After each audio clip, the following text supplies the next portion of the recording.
मेरा नाम रमेश है। मैं अपने आप को बहुत खुशकिस्मत मानता हूँ कि मेरी शादी रचना से हुई है। रचना और मेरी शादी घर वालों की मर्ज़ी से हुई है। रचना बहुत सुंदर है। शुरुआत में मुझे लगा था कि वो मुझसे शादी को हाँ नहीं करेगी, लेकिन जब मैं उसे देखने गया तब उसके स्वभाव का पता चला। बहुत अच्छा उनका परिवार था। रचना जब शादी करके मेरी ज़िंदगी में आई तब से मेरी ज़िंदगी बदल गई। सभी मुझसे कहते थे कि मैं बहुत खुशकिस्मत हूँ। अभी मेरी शादी को करीब 3 महीने हुए हैं। मेरा सपना था कि मैं बड़े शहर में एक बड़ा शोरूम बनाऊँ कपड़े का। मैंने रचना को इसके बारे में बताया। रचना को पता है कि यह मेरे लिए कितना बड़ा सपना। मैं दिन रात इसी में लगा रहता हूँ। बड़ी मुश्किल से मुझे एक जगह मिली, लेकिन पैसे बहुत ज़्यादा थे। इसीलिए मैंने अपने गांव की ज़मीन बेचने का फ़ैसला किया था। ज़मीन में मेरे पिता के दूसरे भाइयों का भी हिस्सा था। इसी काम के लिए मुझे कुछ दिनों तक गांव में जाना पड़ रहा था। मैंने रचना को चलने को कहा, क्योंकि पता नहीं कितना समय लग सकता है, लेकिन उसने कहा कि वो अपने मायके चली जाएगी। मैंने भी सोचा कि ठीक है। रचना अपने मायके चली गई। मैं अपने गांव चला गया। रचना से मैं फ़ोन पर बात किया करता था। ज़मीन के कागज़ और सारी बातों में समय लग रहा था। इस दौरान मेरी पत्नी से मेरी बात होती रहती थी।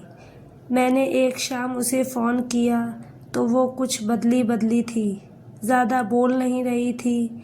मैंने पूछा, क्या हुआ, तुम ठीक हो? वो बोली कि मुझे आपको कुछ बात बतानी है। मैंने कहा कि बताओ, क्या बोलना चाहती हो? वो थोड़ी देर चुप रही और फिर बोली कि नहीं, अभी नहीं, मैं आपको मिलकर ही बताऊंगी। मैंने भी कहा कि ठीक है, लेकिन मुझे नहीं पता था कि मेरी ज़िंदगी में इतनी बड़ी बात होने वाली है। अगले दिन दोपहर में जब रचना को फ़ोन किया तो उसने फ़ोन नहीं उठाया। मैंने भी सोचा कि कुछ काम होगा, इसीलिए मैंने उस पर ज़्यादा ध्यान नहीं दिया। मैं सारा दिन अपने काम में उलझा रहा। काम भी ज़रूरी था, क्योंकि वो ख़त्म करके ही मैं जल्दी से रचना के पास वापस जा सकता था। दिन भर के काम के बाद मैंने फिर शाम को रचना को फ़ोन किया, लेकिन इस बार उसका फ़ोन स्विच ऑफ जा रहा था। मैंने फिर सोचा कि शायद किसी काम से गई होगी और मोबाइल स्विच ऑफ हो गया होगा। मैंने रात फिर किया, क्योंकि दिन भर बात हो ना हो, लेकिन रात में ज़रूर बात किया करते थे। लेकिन रात में भी उसका फ़ोन स्विच ऑफ था। अब मुझे थोड़ी फ़िक्र हुई, लेकिन फिर मैंने सोचा कि वो उसके घर ही है। अगर कुछ बात होती तो मुझे फ़ोन आ ही जाता। थोड़ा बहुत विचार करके मैं सो गया।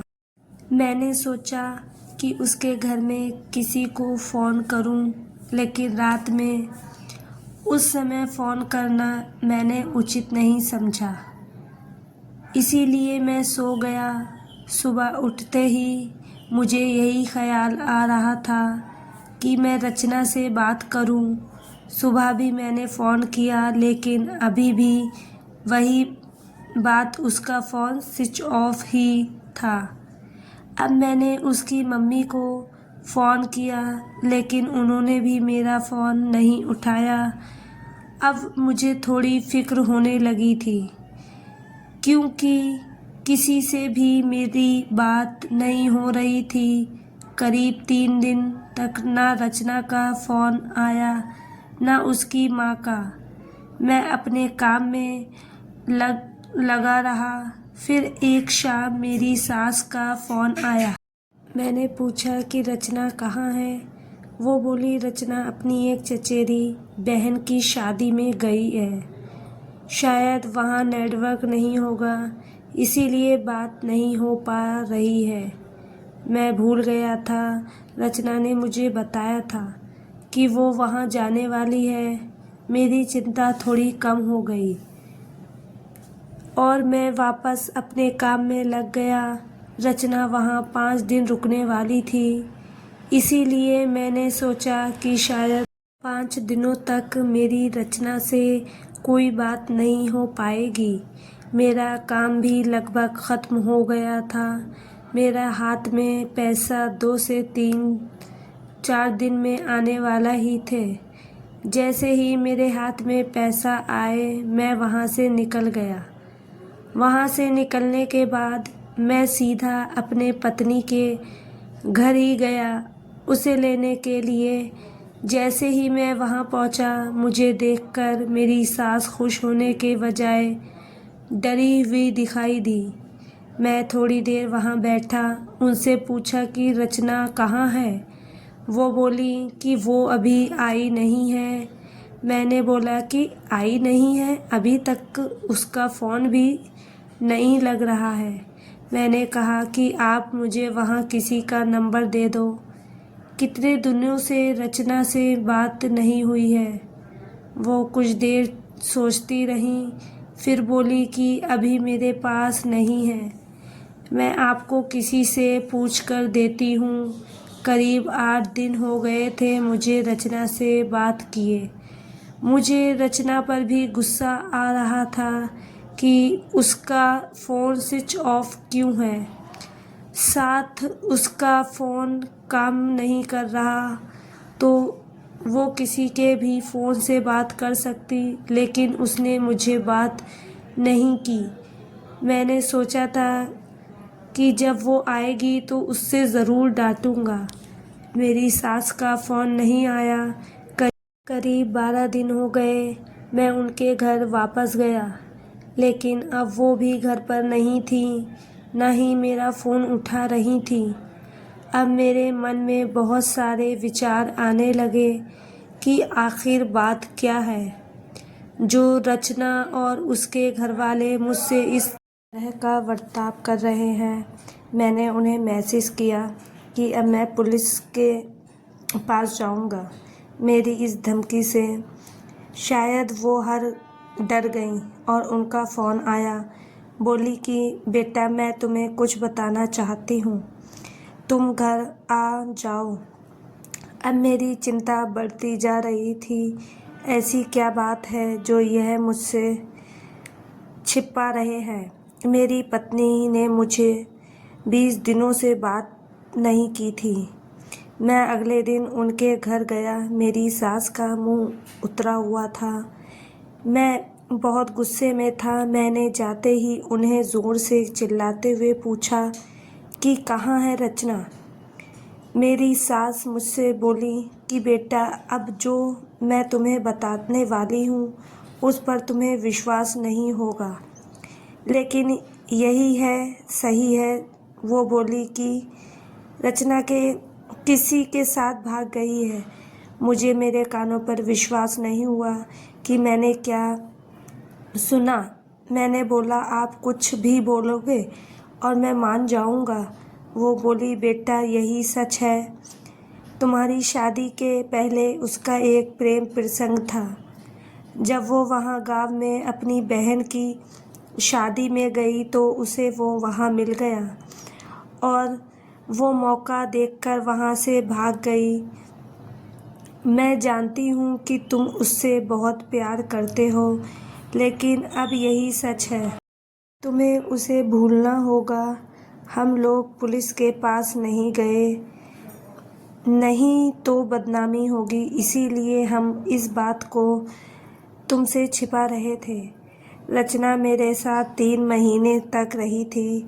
जितना मैं उसे जानता था वो ऐसा नहीं कर सकती थी, लेकिन उसकी माँ यह कह रही थी तो मैं कैसे ना मानता। मेरा मन अभी तक मानने को तैयार नहीं था।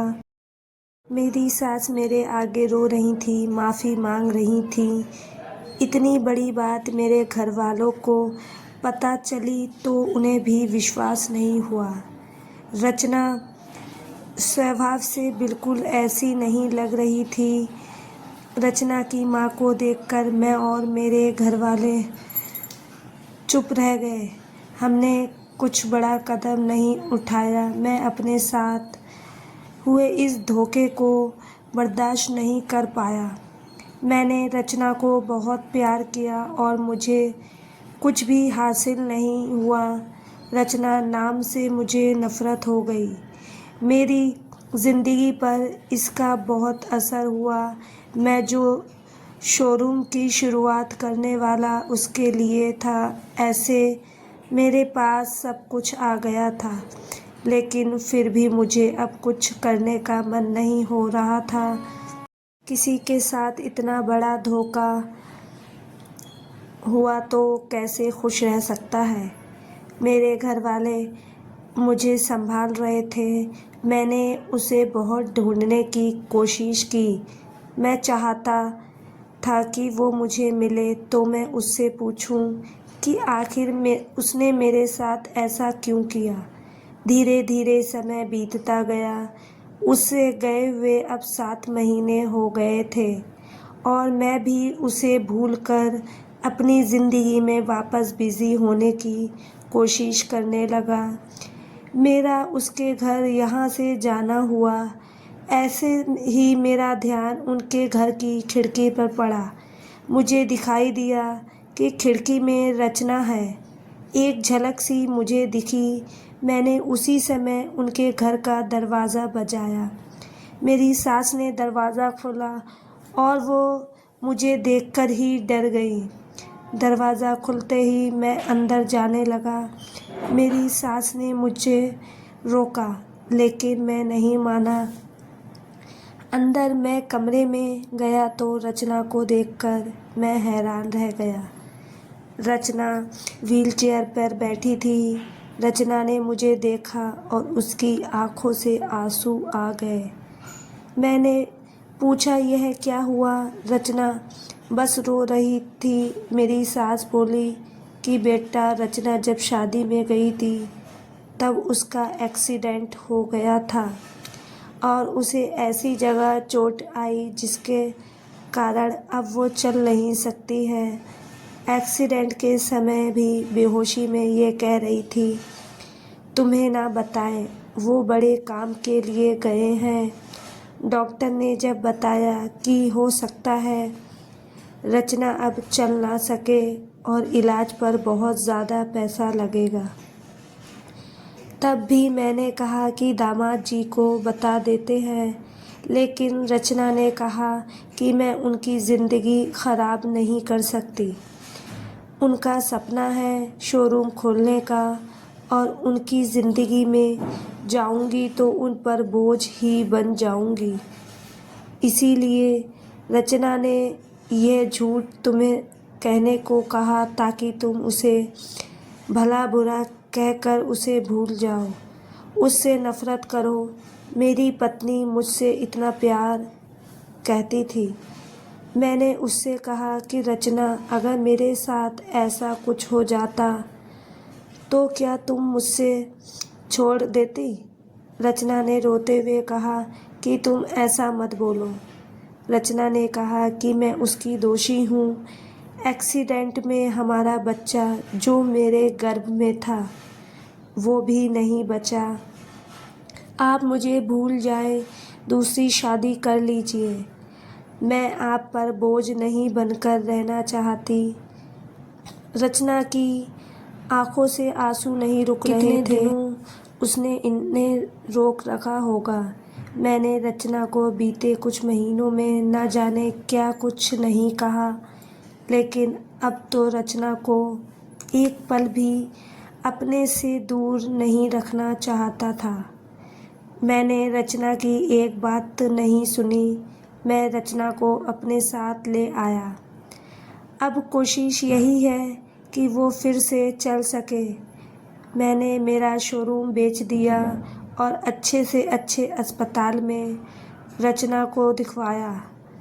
दोस्तों, इस कहानी को लेकर आपकी क्या राय है, कमेंट बॉक्स में ज़रूर बताएं। और अगर आपको हमारी आज की कहानी अच्छी लगी हो तो प्लीज़ लाइक ज़रूर करें। अगर आपने अभी तक हमारे चैनल को सब्सक्राइब नहीं किया तो ज़रूर कर लीजिए। तो मिलते हैं ऐसी ही एक और मोटिवेशनल कहानी के साथ। थैंक यू सो मच दोस्तों।